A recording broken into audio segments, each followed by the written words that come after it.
রোজা রেখে টুথপেস্ট দিয়ে ব্রাশ করা যাবে কিনা বলেন, যাবে কি যাবে না?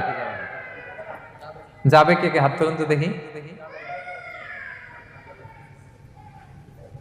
হ্যাঁ, মাত্র একজন, দুইজন, তিনজন, চারজন, পাঁচজন, ছজন, দল ভারী হচ্ছে আস্তে আস্তে। হ্যাঁ, টুথপেস্ট দিয়ে ব্রাশ করা যাবে কি যাবে না? হুম, যাবে মাত্র পাঁচজন, আর যাবে না কয়জন দেখি?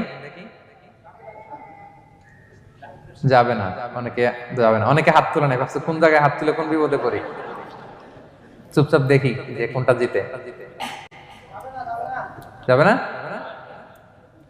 যাবে না, দল ভারী না?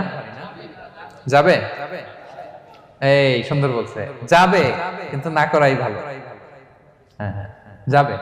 টুথপেস্ট দিয়ে ব্রাশ করলে রোজা ভাঙে না, তবে যদি খুব স্ট্রং টুথপেস্ট হয়, এগুলো ব্যবহার না করা ভালো।